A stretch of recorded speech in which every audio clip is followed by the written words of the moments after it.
السلام علیکم ورحمۃ اللہ وبرکاتہ۔ پیارے آقا صلی اللہ تعالیٰ علیہ وسلم کی ایک حدیث پاک، لا یؤمن احدکم حتی اکون احب الیہ من والدہ وولدہ والناس اجمعین، یعنی کوئی بھی مومن کامل اس وقت تک نہیں ہو سکتا جب تک وہ مجھ سے اپنے ماں باپ بھائی بہن اور تمام رشتہ داروں تمام لوگوں سے زیادہ مجھ سے محبت نہیں کر لیتا ہے۔ لیکن اس حدیث پاک کی روشنی میں اگر لوگوں کو دیکھا جائے تو انسان اپنے نبی سے زیادہ اپنے ماں باپ سے، رشتہ داروں سے، بیوی سے، بلکہ اس سے بھی زیادہ اپنی دولت سے محبت کرتا ہے۔ مطلب یہ ہے کہ اگر وہ نبی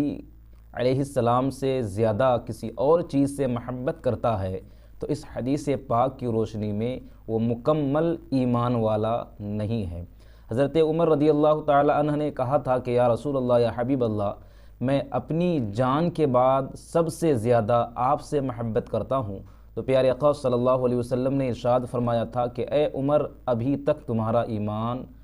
مکمل نہیں ہوا ہے، جب تک تم اپنی جان سے بھی زیادہ محبت مجھ سے نہیں کر لو گے تب تک مکمل ایمان والا نہیں ہو سکتے۔ تب حضرت عمر رضی اللہ عنہ نے کہا تھا یا رسول اللہ، اب میں اپنی جان سے بھی زیادہ آپ سے محبت کرتا ہوں۔ تو پیارے آقا صلی اللہ علیہ وسلم نے ارشاد فرمایا کہ اے عمر، اب تمہارا ایمان مکمل ہو گیا۔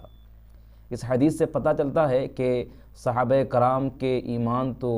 مکمل تھے، وہ مومن کامل تھے، مکمل ایمان والے تھے، لیکن آج کل کے انسان جو حضور صلی اللہ علیہ وسلم سے زیادہ اپنی جان سے، اپنی اولاد سے، اپنے ماں باپ سے، اپنی دولت سے پیار محبت کرتے ہیں، ان کے ایمان کا عالم کیا ہوگا؟ پھر جب آپ کا ایمان مکمل نہیں ہوتا ہے تو پھر آپ کو آخرت کی فکر کرنی چاہیے، اس لیے کہ جو ایمان کامل رکھتا ہے وہی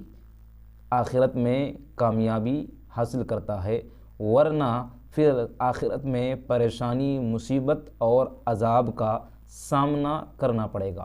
دوسری بات یہ ہے کہ آج کل کے نوجوانوں کے چہروں پر یہ سنت رسول یعنی داڑھی مبارک نہیں ہوتی ہے۔ بہت سارے لوگ اس کا صفایا کر دیتے ہیں اور کہتے ہیں کہ میری بیوی یا پھر لوگ پسند نہیں کرتے ہیں، یا پھر مجھے خود اچھا نہیں لگتا ہے، یا پھر وہ یہ سمجھتے ہیں کہ چہرے پر داڑھی ہونے سے بوجھ معلوم ہوتا ہے، معاذ اللہ، جبکہ یہ سنت رسول ہے، اور جس کے چہرے پر داڑھی مبارک ہوتی ہے اس کا چہرہ منور ہوتا ہے، اس کے چہرے کی رونق الگ ہوا کرتی ہے، چمک ہی الگ ہوا کرتی ہے، اور جو بے داڑھی ہوتا ہے اس کی چہرے سے رونق، نور ختم ہو جاتا ہے۔ دوسری بات یہ ہے کہ اگر کوئی انسان اس داڑھی کی وجہ سے اس سے محبت نہیں کرتا، یا اس کی بیوی کہتی ہے کہ تم چہرے سے داڑھی کا صفایا کر لو،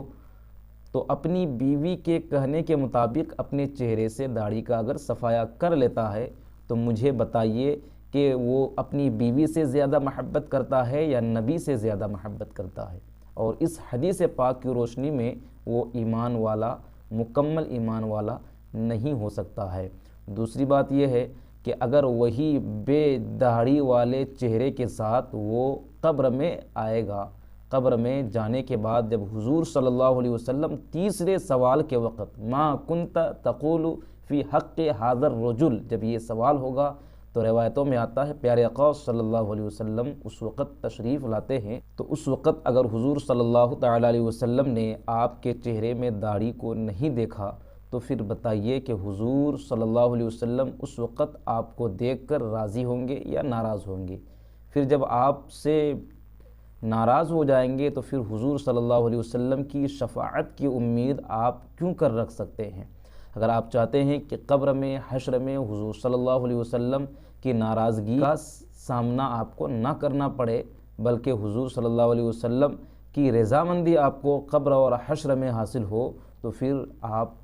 کے چہرے میں داڑھی ضرور ہونی چاہیے، آپ کا حلیہ اسلامی لباس ہونا چاہیے، آپ کا چلن، آپ کی روش اسلامی طریقے پر ہونی چاہیے۔ السلام علیکم ورحمۃ اللہ وبرکاتہ۔